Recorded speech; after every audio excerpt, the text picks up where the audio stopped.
Quick mini lesson on the root causes of acne. I actually used to have terrible cystic acne all over my face, all over my back. It was actually one of the reasons why I ended up with interstitial cystitis, because before I got into any of this, and I was really healing based on trial and error, which I had some success with, definitely had a lot of failures, and this was one of them, is I was trying to clear up my skin. And I had some guesses as to why my skin was as terrible as it was. And I guess really, really wrong. And I ended up doing some protocols and taking some herbs and doing some specific diets that ended up causing interstitial cystitis, which is the most painful bladder condition where you basically feel like you have a bladder infection all the time and you are damaging your bladder lining. And no matter what you do, you have to pee and you are in a lot of pain for a long time. It actually took me 2 years to figure that out and to heal from interstitial cystitis, which actually was the main reason I ended up becoming a practitioner, because I knew I needed some labs to find out what was going on. I was done with trial and error. I was never not doing it again based on causing all this harm. So clearing up my skin and my skin in general was a big motivating factor to get me on the path I am today. So it's one thing with this, and this is total tangent, is one thing with our health issues is more often than not, we are experiencing something for a reason and we don't know that reason. And in trying to heal from it, we often move to a different path than what we're on. This could be a spiritual path. This could be a work-related path. Sometimes those are very interconnected with passion and purpose. So for me, that's what happened. All of my health issues, and I suffered a lot over the years. What I've went through is pretty intense, and you can't really tell now because I'm, very high functioning. I feel great. I'm healthy. I have a child. I live on 5 acres, so you don't really see it. But I was there. And it really spurred me onto this path. And without being like, if I would not have gotten sick, I would not be here in Florida living my dream life today. So, wherever you are with whatever you are experiencing, find that place of allowance that there might be something really amazing in it that you can't see yet because you're not through to the other side. But back to acne, what I have found over the years is that there is some really, really key things that are causing it. And more often than not, any issue with our skin is going to be the last to clear up. So when we're looking at one of the biggest causes, it's going to be our detoxification pathways, because your skin is actually a big organ of detoxification. It is part of phase 3 detoxification. It is not supposed to be very active though. And for a lot of people, when they're phase 1 and phase 2 and their bile flow and kidney function in phase 3 are not functioning properly, we start to see things come out through the skin as the skin starts to detoxify.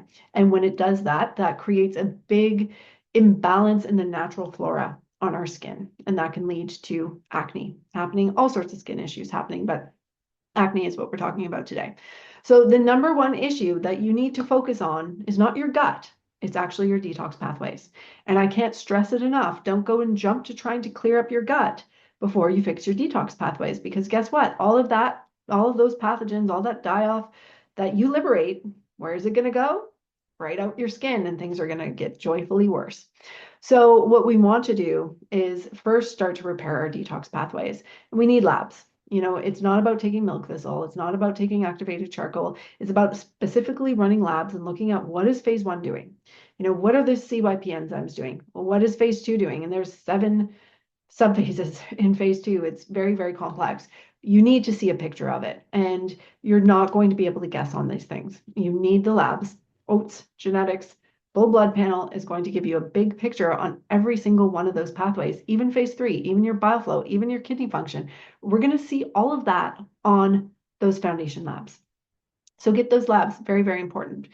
Another factor that plays a very big role in our skin is our hormones. Oftentimes people have high androgens, high levels of DHT. It's affecting their skin, low estrogen, high estrogen, low progesterone, high progesterone. Any of those can cause issues with your skin. It's not about high or low, it's about balance. And so we want to run a Dutch test. We want to look at the free levels, and we want to look at how is our body metabolizing it. Because more often than not, it's not the actual levels, it's the detox pathways. So again, we're back to detox pathways, but particularly it has to do with our hormones versus toxins. How is our body actively breaking down our hormones? And we always think of detox pathways being toxins, but our detox pathways have to break down everything. Every like neurotransmitter, every hormone needs to be broken down by the detox pathways. So we need to go and look and repair them. And we do that with the labs. And what those detox pathways need sometimes are herbs. Yes, we can use herbs to change an enzyme's function, but more often than not, it's just deficiencies in nutrients. And because our food is depleted and our environment is very full of toxins, we need to supplement. So basically, supplements are science actually being really awesome, which it is actually quite awesome most of the time. Just sometimes with the pharmaceutical industry, I get a little aggravated.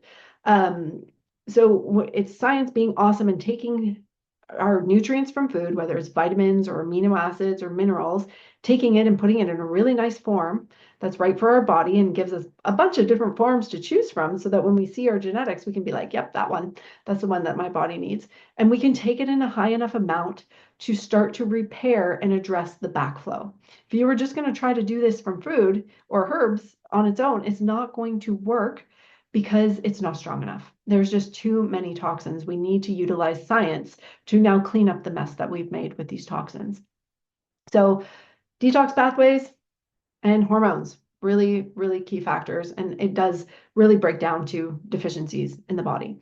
And from there, our gut does play a role. We do need to clear out pathogens in the gut. It is putting a very big stress on our body and our detox pathways. We also want to clean up our environment, of course. And whenever it's skin issues, we need to stop putting stuff on our skin. For the most part, there are certain things that are pretty safe and sometimes even helpful, like jojoba oil is really great. It's like our natural sebum, so we can actually replace our oils without stripping the skin. And when you're using soaps, you're going to kill the good bacteria, you're going to kill the good flora, and then you're putting on these creams and moisturizers, you're changing the pH, you're clogging your pores, you're putting more toxins, that's all going to be absorbed into your body. So again, stressing the detox pathways, very, very important to start to minimize the toxins. And personally, I don't use anything on my skin except when I do these videos because you can see I quickly get very shiny with the lights. And so I will put some powder to help with the shine that happens. But besides that, the only thing that I do to my skin, I don't wash my face. I wash my hair and, the smelly areas, not heavily. I don't actually shower very much because I live on a farm. And what's the point? I'm just going to get dirty and smell like hay and horses again. Um, so minimize your showering is actually a good thing because you stop stripping your oils.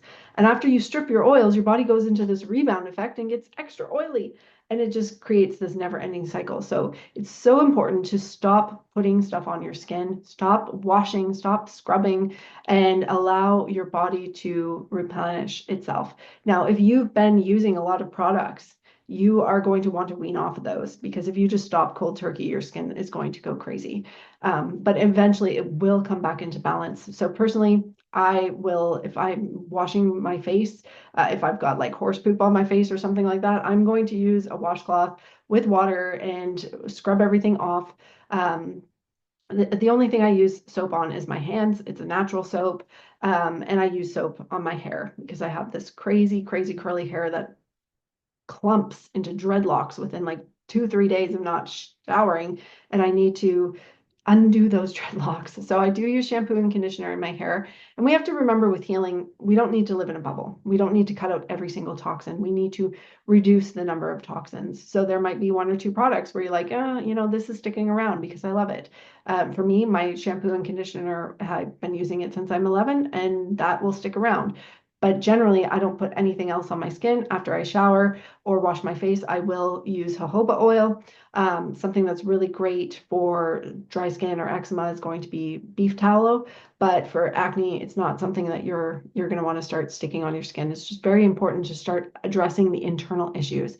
Acne is 100% an internal issue. Yes, we want to decrease toxins because that is having an effect on our internal environment.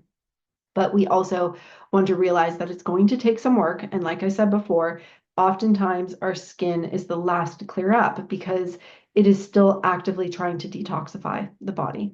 And we have to really honor that. We have to come to a place of acceptance of where we are. We need to stop doing toxic things to turn off the symptoms, like the toxic acne washes and, trying to cover everything up. And it really is, another part of our spiritual journey is just being very comfortable with where we are in our own skin and realizing that most people walking around, they're not judging you, they're judging themselves. So the more you recognize that and be comfortable with where you are, the easier it is going to be to heal, especially from an issue that other people see. There's a lot of chronic illness that nobody sees. But when it comes to something that somebody is seeing and you feel that you're being judged on, then there is going to be an aspect of mindset work to do so that you stop the cycle of trying to find a quick fix. There's very, very rarely a quick fix to anything. It does involve deep digging. It does involve looking at labs. It involves lifestyle changes, cleaning up our diet, cleaning up our environment. But really, this is what we need to do, because if we're just trying to turn off a symptom and that symptom is a message from our body saying something is wrong, and if we just turn it off, then things are going to keep getting worse. And it's going to lead to a lot worse things than acne, like chronic issues, autoimmune conditions. So we want to look at the message and we want to start to really help the body and repair the body and then change our lifestyle. This needs to be a long-term thing because the world, sadly, likely is not going to get less toxic. There might be a little bit more hope right now that some of the toxins might be taken out of our food and out of our environment. So hopefully we can pray that that happens. But in the meantime, we do have to realize that it's going to take a lot of work and a lot of ongoing work to keep our body in a really healthy place. And if you're having issues with your skin, then your body is saying, hey, something is wrong. Can you please help? So if you're looking for a practitioner, you want to run these labs, you want to find the root causes of your skin issues, go to www.sgintegrativehealing.com.